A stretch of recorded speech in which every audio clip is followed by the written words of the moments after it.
Hi there, welcome to my channel where I take you on tours of tiny and unique homes. I've been filming home tours for this channel for over 10 years, and recently I had a chance to tour a tiny house hotel with a variety of tiny homes of all shapes and sizes, and some of the designs even surprised me, and that's pretty difficult to do. I'm already feeling pretty good about this tiny home. It's already checking all the boxes. Honestly, this tiny house is kind of blowing me away. Oh my gosh.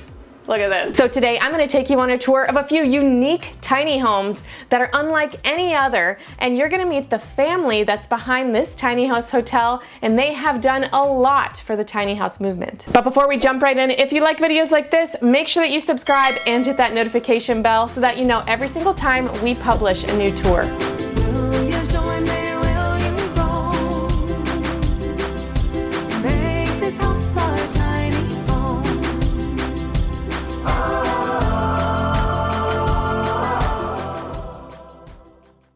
Hi, I'm Todd. And I'm Morgan. And we're from Seattle Tiny Homes.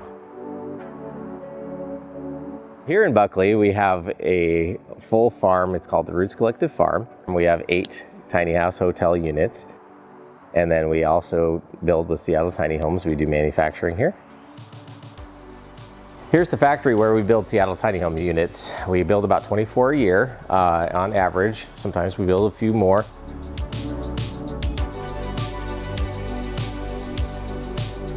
All right, so this is a 34-foot Rainier model that we are producing right now, and you can kind of see how it's freshly framed. We just had it spray foamed a couple days ago. Electrical is done, and we're about to start doing some rough-in plumbing. It takes about 6 weeks before we get a trailer actually on site, and then we start producing to this level. Really, the framing, the spray foam, and electrical, all that was actually done in about 6 days from that point. And we aim for about a 90-day production timeline. Just depends on how busy we are. And as you head back this way, you'll see a park model that we finished a few months ago. This one's waiting to be delivered. I think they're going to want it sometime in September. It basically has 2 bedrooms, a loft sleeping area, and a downstairs main bedroom. Got laundry, everything you need to live in. It's actually a pretty big micro mansion is what I call it. So the customers that usually want a park model are either they want to be permanent space, they want to actually strip the title and actually site it permanently, or they want to be out in the farm country where nobody cares really. It's the same thing as an RV in a way, but you just have that extra 10 feet of width space on it.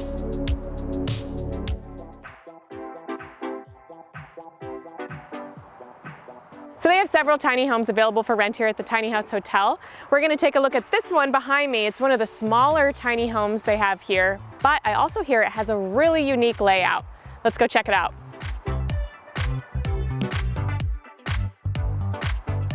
All right, here we are inside, and I can definitely tell that this is an interesting layout. Already, I see something very creative right here. It looks like a Murphy bed. Let's fold it out.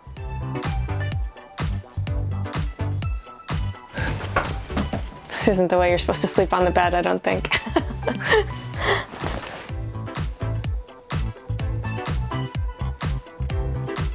So that Murphy bed is a really great use of space. I can see now why this layout is so unique. They had to elevate the kitchen to fit the Murphy bed underneath. And then over here, I see another piece of collapsible furniture. The classic collapsible dining table. So easy to make and just the perfect first DIY project for any tiny houser. So great space saver, and look, folding chairs. So this space acts as a guest bedroom and a dining room and a living room. One thing I love about tiny houses is when you first come in, it's sort of like a search and find what are the best space savers. And in this house in particular, I've only been in here for about 2 minutes and I've already found 2 collapsible furniture pieces. So I'm already feeling pretty good about this tiny home. It's already checking all the boxes. Let's head on up into the kitchen. Okay, here we are in the kitchen. Small little kitchenette with a fridge freezer. We have a copper sink. I don't know what it is about tiny homes, but they always have unique sinks. It's just one of those things. We have a 2-burner cooktop that you can put down on the counter here and cook on, a microwave, and lots of open shelving. Love that. And in here, I think we're probably gonna find the bathroom. Let's go see. As suspected, this is the bathroom. We got a flush toilet, a huge bathroom sink, and oh my gosh, look at this. A step down tub. And I think Sasquatch could probably take a shower in here. This is so tall. It's gotta be 12 feet tall.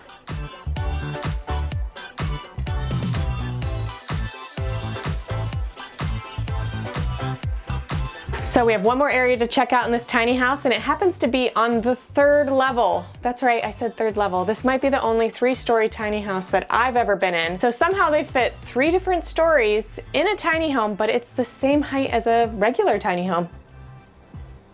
Here we are in the last room of this tiny house, the bedroom. And surprisingly, I can sit up in bed.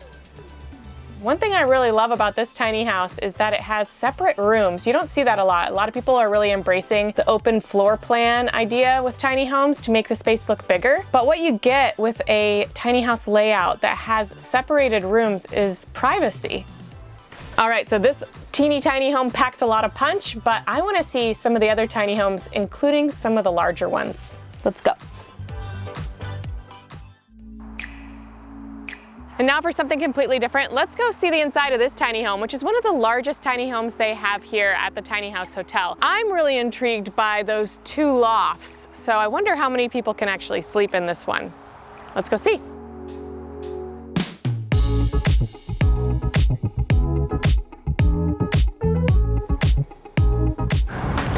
Right. So immediately, this one feels very spacious. It's super big as far as tiny house standards go. We got 2 lofts, it looks like, and a downstairs bedroom. And right here is the galley kitchen with a 5-burner stovetop, big sink, lots of countertop space and storage, full-size refrigerator. So this is one of those tiny homes that I could see a family of 4 living in, because there's a lot of areas for people to have privacy, and there's also a large great room, which is good for family gatherings. Let's check out the other spaces. I think behind me is probably the bathroom. So this giant bathroom, as far as tiny house standards goes, has a flushing toilet, a sink, a full-size shower, and a washer-dryer combo. All right, let's go upstairs to the first loft. All right, guys, I'm not gonna lie, it's pretty tight up here. This is a good bedroom maybe for kids, but I'm feeling a little claustrophobic myself, and I'm a tiny house person, so nice to have the extra bedroom though, but I would be sleeping downstairs. All right, here we are on the other side of this tiny house. It has a day bed / couch area, so you can even sleep another person here, guest bed. And one thing that white interior tiny houses do is they make the space feel way bigger than it actually is. Back here is the master bedroom. So queen size bed, perfect sleeping space for mom and dad. And up here, I took a little peek, is a storage loft. Too tiny for someone to sleep in, but always great in a tiny home to have extra storage.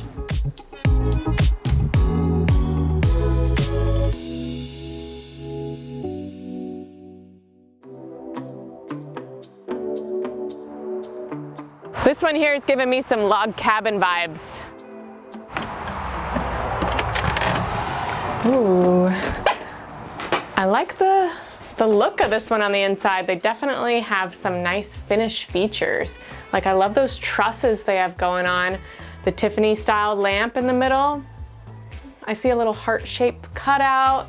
Behind me here is an L-shaped kitchen. This is a really good use of space when you have a bay window. I see this in a lot of tiny homes. It's really nice to be able to cook and prepare your food and clean your dishes while looking out. So we have a deep sink. We have a mini fridge freezer. We have a toaster oven and a microwave oven and a coffee machine. Lots of storage. Since there's such high ceilings, they can do these giant uppers, which is great. We have a little bar top area here for maybe eating breakfast or working on your laptop. And up here I see a little surprise loft. It looks like there might actually be enough space up there for someone to sleep. I'm gonna find out. So we have a little ladder here.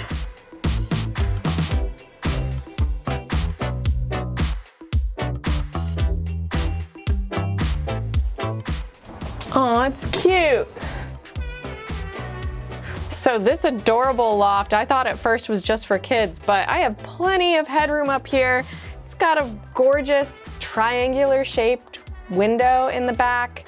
It's a twin size bed, complete with stuffies. And for safety purposes, they have this barrier so you can lock yourself into place with no fear of falling out, because that's quite a fall.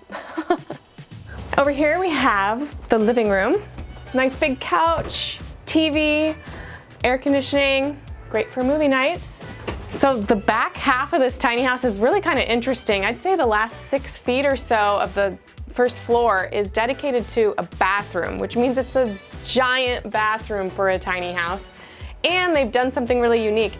They've separated the toilet area from the shower area. So this house is really gonna be great for people living with their kids in a tiny home, or even with their spouse in a tiny home where you both have to get ready at the same time.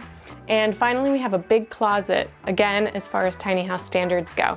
So this is a great tiny house for people who are wanting to share a small space, but still, have enough space to get ready at the same time.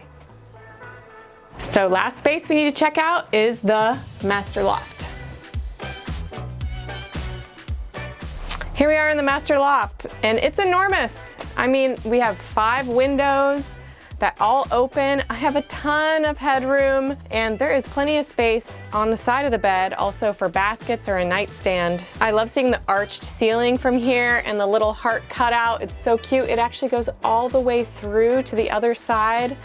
And if I was in here with my kid, I would love that I'd be able to call across to them, check on them when I needed to in the middle of the night. Honestly, this tiny house is kind of blowing me away. I really like it.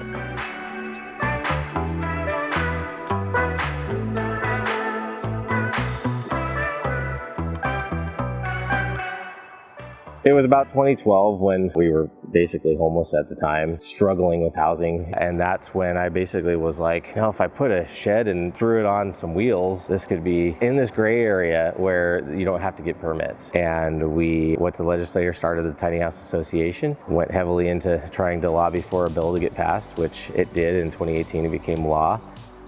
It started off where all the builds that we were doing were Airbnb builds. I was sad about it, actually, that I was building all these units and it wasn't really solving the housing crisis. Since 2020, it's exploded to where it's somebody's main home. It's more of solving that person's housing need. And we're really trying to change the culture locally and make the richer people think more simply, and then they can give back more, and teaching people that if you're poor and in poverty, you don't need to think that way if you get in community with others. Thanks for watching this week's episode. I'd love to know which of the tiny homes that I toured that you liked best, so make sure to leave a comment. And if you'd like to learn more about Seattle tiny homes and all the work that they're doing for the tiny house movement, check out the links in the description, and I will see you soon with another unique home tour.